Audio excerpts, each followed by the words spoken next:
Hello and welcome to my Crystal Collection Part 4 video, where we'll be going over half my towers. I'm not doing all my towers in one go because I have a lot of them. So the next video, the next part, I will showcase the other half of the towers I own. Parts 1 and 3 are up and posted and showcase some of my other carvings, such as tents, flames, eggs, wands, and then part 2 was cut base and slabs. Part 3 was freeforms. So you should go check that out if, that tickles your fancy. But other than that, let's just get right into it. So how this is going to go is I'm going to go through the crystals first by size, then by alphabetical order, starting with this citrine. Now citrine is a type of quartz. It's a variety of quartz that's been irradiated through millions of years underground in hydrothermal vents, causing it to irradiate, giving off this beautiful honey color. Now I want to state that you have to be aware of scammers out there selling stuff like glass, dyed, or heated citrine. So let's start with the glass. So there's sellers who try to sell glass that look like citrine. You can easily tell if it is or not if you have it with you, and you use a scratch test. So what is a scratch test? Well, quartz, which is citrine, lands on a 7 on the Mohs scale hardness. So if you get a nail and try scratching it, it won't actually scratch. And if it does, it's glass. You can also tell if there's no imperfections within, that it's most likely glass, that not real quartz. What I mean is by these sort of wisps that you can see, these ghost-like sort of structures within the crystal. Next is by color. So if you see pea-stained yellow, that's most likely dyed. It's not that color, it's honey color. What they do is usually they just dye quartz and try to pass that off. Another way is if you see the orange sort of color citrine, supposed citrine that's in a geode form, that's just burnt amethyst that they put in an oven. They also put in towers in an oven and try to bake them as well. And you can notice that there's going to be cracks at the bottom of that because that's where it stands on the oven sheet. Also, when it comes to jewelry, most of the time it's lab grown, but a reputable jewelry seller will probably inform you of this if you just ask. Sometimes it's real, but that's usually not the case, so just be wary of that. Anyways, there's also the location. There's only 3 locations that citrine can be found. That's Russia, Brazil, and the Congo. This piece is from Brazil. Kundalini citrine, which is the one from the Congo, is usually not carved. It usually comes in raw and is usually in points, or one point with a scattering of tiny mini points. If you're interested in seeing what it looks like, I will be showing that in my specimens video coming up real soon, if you're interested. And then you have Russian, which you'll never pretty much see on the market. I mean, it's very rare. I think I've only seen Russian citrine once on the market, and that was from someone who lives around that area. But usually it's not really good grade, and it's usually milky looking, so that's why you don't really see it on the market very often. I also want to make sure that if you do a scratch test, this only applies to quartz. So citrine, amethyst, smoky. Do not do this with any other mineral because all minerals are on the Mohs scale differently, right? Most things are not as tough as quartz. Most things are softer than a 7, so this only applies to citrine or other quartz, okay? Okay. Then I have this fluorite mini tower. So it's the typical fluorite you usually see that's carved, where it's like purple green. And yeah, it's just a mini thing. There is a rainbow on the tip. I don't know how well it's going to show up. I will try, but sometimes this camera's not the best camera. But anyways, yeah, so that's just my mini fluorite tower. All right, and then I have my Lodolite mini tower. So this Lodolite here is extremely clear and high quality. It comes from Brazil, and you can just see all the different sort of inclusions inside. It's just so pretty, and yeah, Lodolite is probably out of all the different quartz, it's probably my favorite, I have to say. Next to gold and rutile chlorided quartz. But that's really expensive because it comes out of the Himalayan mountains. But anyways, back to Lodolite. Lodolite, yeah, comes out of Brazil, and sometimes it's just super high quality and clear that you can just see right into the sort of landscape that it provides with all those minerals. And next, I have another Lodolite mini tower. So this is another one. Yeah, just beautiful. Same batch. I had to get two. There's also this silver rutile in this one. I don't know if it's going to pick it up on camera, but trust me, it's there. You can definitely see it with the naked eye. And it's just gorgeous. I love how all the different minerals make all different types of landscapes, you know, and they're all separate from each other. Like, they're all very unique and distinct. Just super cool. All right, then next is this malachite with chrysocolla inclusion mini tower. So this one's got a big cave of botryoidal chrysocolla, which is the blue mineral that you see here, and it sort of just, you know, interweaves within this malachite. I love malachite. Malachite is definitely in my top 5 favorite minerals ever. I've said this before, but I'm just mentioning it again because why not? And yeah, just a neat little tower. And next is this rhodochrosite mini tower. So rhodochrosite is usually very expensive. And it does sort of resemble rhodonite, but there is a big difference. And in its carved formation, think of bacon slices. I know that sounds a little gross, but it does look like bacon slices, like raw bacon. Like, it's got the banding as such that it does look like it. It mimics it. And some Peruvian rhodonite kind of looks like that banded bacon look, but slightly not. So I don't have anything to show you in comparison, so just take my word for it. It just looks like bacon. Try to look for bacon, and if it looks like bacon, you pretty much got rhodochrosite. You can usually tell also by the price, even if high quality rhodonite looks, you know, similar, it's usually priced better, even the high quality stuff. Rhodochrosite is expensive, so hence why my tower is very mini. And yeah, but I love the gemmy part of this area right here. It just, lovely. All right, so now we are on to this Smoky Phantom Amethyst Mini Tower. So this is from Brazil. Again, a lot of my quartz is from Brazil.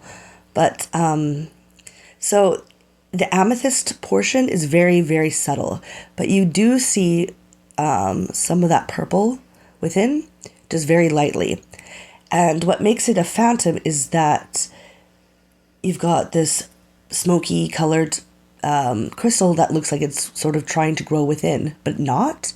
It's like a ghost of a smoky crystal quartz within, and that's just because of how phantoms form. Okay, so how phantoms form is while in its growth, when the crystal's trying to, you know, grow, something changes within its environment, a natural disaster of some sort, or something changes within its environment, and then it sort of stunts its growth and then regrows after that, you know, because it grows so slow, right? After that environmental change, whatever, changes the growth a little bit. It stunts it for a bit and then it keeps on going, right? But sometimes you'll even get like phantoms that are clear phantoms that look like wisps, you know, little ghosts or whatever. But when it comes to smoky phantoms in a clear quartz or amethyst, it's just because of the inclusions that got stuck within that time period, and when it started growing again, it left that sort of mark. And that's basically what phantoms are. It's like the environmental change mark of that growth, which stunted it, and then it shows it right there in that sort of timeline within the crystal. So, yeah, I hope that makes sense. Now, moving along to this agate with amethyst growth small tower. So, this has an incredible amethyst on it. The color is just chef's kiss, and it's just dark and moody. And yeah, this is from Brazil, and that's an area, again, like I've stated previously before, that it's Brazil that has probably the best quartz in the world. And yeah, just pretty. All right, and then I have this agate small tower. This one comes from Indonesia, actually, and it's interesting because it's like almost grape agate because of the botryoidal aspect, which they've left raw here. And yeah, it is, I guess, different, but you could see here the banding, and it actually UV reacts as well. Some of that banding comes through in a UV flashlight. Just really neat. I love that they left this part raw too. And then I have, next is this annulite small tower. So a lot of people refer to this as ruby zoisite or ruby in zoisite, and that just makes sense too, because it is green zoisite here with a splattering of inclusions of ruby, which is here, which also UV reacts, by the way. Ruby does UV react, a very lovely fuchsia color. But yeah, so this is a pretty popular stone. It's a common stone, but I love it. It also comes out of Tanzania. So I think that's the only place in the world that it comes out of.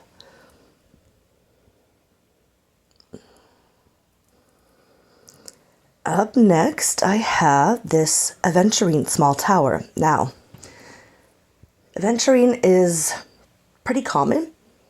Green aventurine is probably the most common, but there's also red aventurine, which is probably the second most common. There's also blue aventurine and yellow aventurine. However, you'll be hard-pressed to find a lot of sellers selling red aventurine as red aventurine. They're selling it as strawberry quartz. This is not strawberry quartz.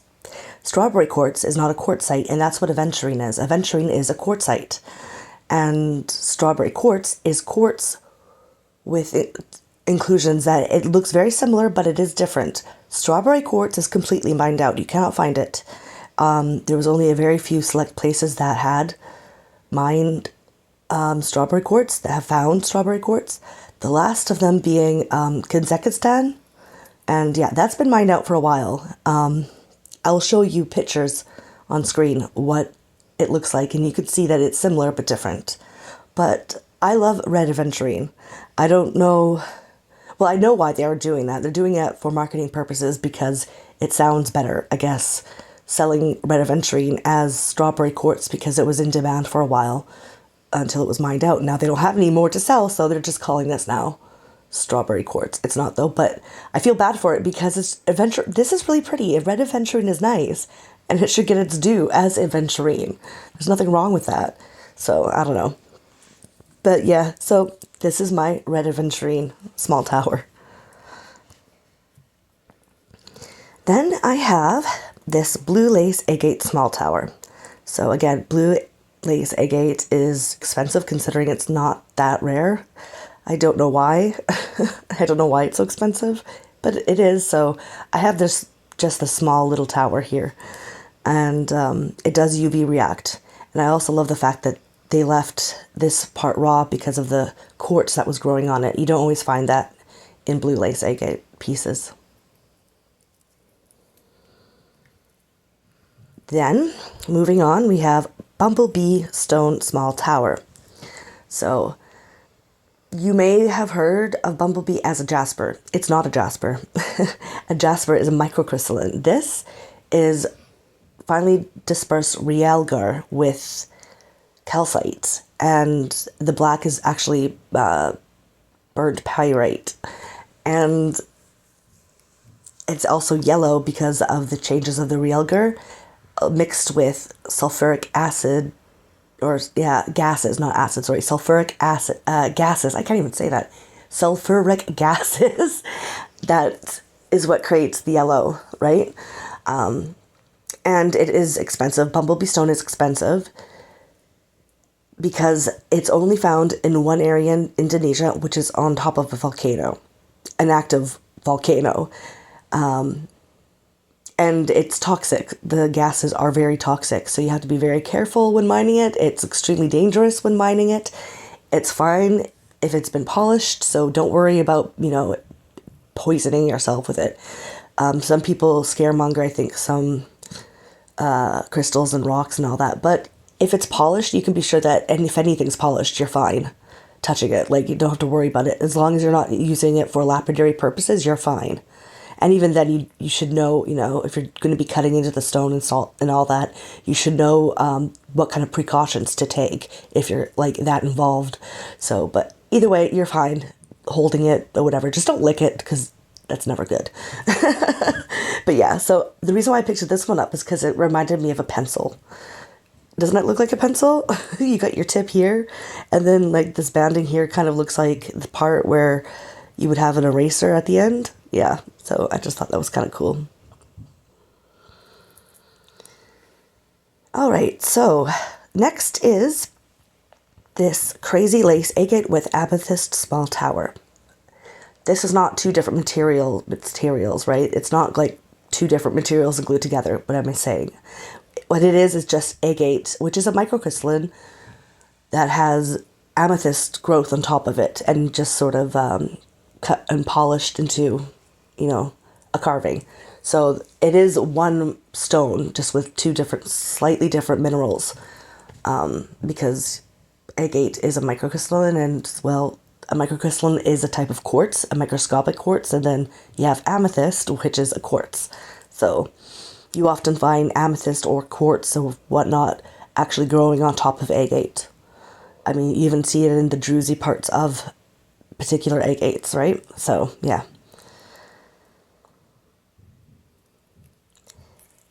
Okay, and next is this dogtooth calcite small tower. So I think you know why it's called dogtooth. It's just because of the shape. And they left the shape raw here, which is one of the reasons why I picked it up, because it's kind of unique. You don't really see, a lot of raw dogtooth shaped crystals in calcite carved pieces. So, yeah, and pretty orange color too. Reminds me of a creamsicle.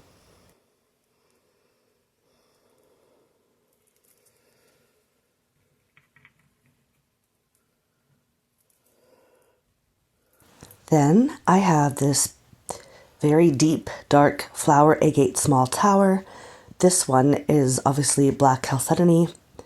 And I love this one with the botryoidal aspects to it. Makes it really interesting. We have some here and also some here.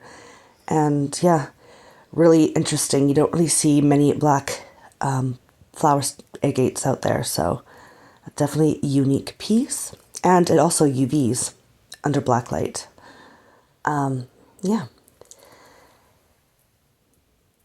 And moving on to another flower agate small tower. This one's not black chalcedony. This is just usually what you find when it comes to flower agate. You have more of a pinky hue to it. And it's even got a druzy. And not to be outdone with this other flower agate small tower. So this is another one I have. This one's a little bit more gray and still beautiful. And this one also has a druzy, so.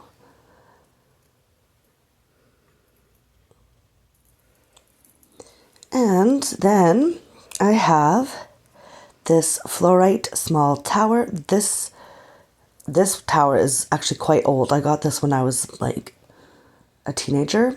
I was gifted it by someone, and so yeah, it's still in my collection. Really interesting color with the whole sort of pinky purple layers with clear and a little bit of a yellow tint to it. Yeah, interesting shape too, because it kind of goes into like a point. It's not like same sort of width all around from bottom to top. Then I have another fluorite small tower. This one's definitely more unique. Yeah, with the coloring at least, which I absolutely love. I love all the varying colors in this one piece.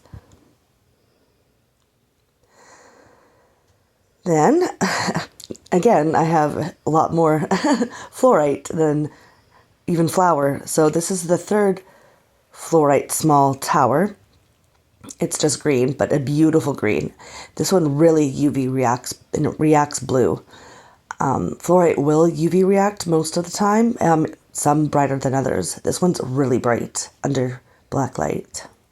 It almost looks like glass, but it's not. It is actually fluorite. And then another fluorite small tower, right? And yeah, I've got a lot of fluorite in my collection, but this one, the reason why I picked this one up is because of the sort of bright green and purple. I just really love the look to this one, and I love the it's not just like layered, like the zoning isn't just, layered on top of each other. It's just different. And this one also really UV reacts as well.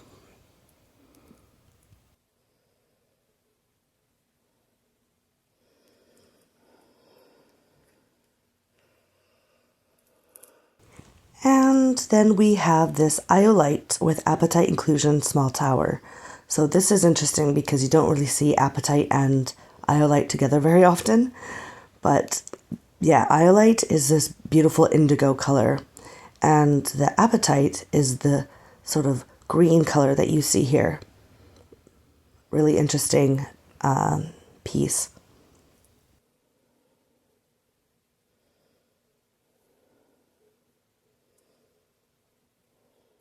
And moving on next to this Kambamba stone small tower. So this is also, like Bumblebee, often referred to as a jasper. It is not a jasper.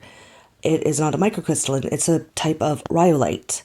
Mislabeling happens all the time in the crystal sort of sphere.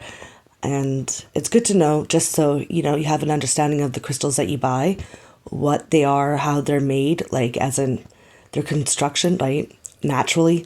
And that way you can gather your own information about what you're buying and, predict what is real, what's not more easily if you learn about the composition of different stones and stuff. If you get, more information is always better, right? So yeah, this is a rhyolite, but it's a beautiful rhyolite. These circles here, sometimes are bigger, sometimes are smaller. I have this one, which is quite small in its little spherical sort of pattern, but I think it's really beautiful. I love black and green as a color scheme, so yeah, that works out really well. And it's only found out in Madagascar too, so that's where it is mined from. And the next I have to show is another Kambamba stone small tower. This one I picked up because it is also very different from my other one, seeing as this one has the more bigger swirls and patterns that resemble actually Starry Night, that painting, that picture. Yeah, that's what this always reminds me of. Kambamba stone always reminds me of that. And yeah, I just love the pattern. Really pretty. And next I have this kyanite with ruby inclusion small tower. So yeah, this UV reacts. There's a lot of ruby in this one. UV reacts because ruby UV reacts in this bright pink color.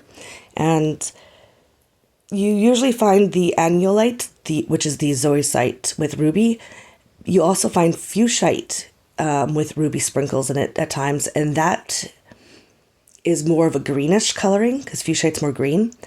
And the kyanite that you usually find ruby in is the blue, right? So yeah, this one, they're very similar minerals, right? So they're usually found together, the kyanite one and the fuchsite one, because yeah, those are very similar materials and they're mined in the same area usually. So, but yeah, this one is gorgeous.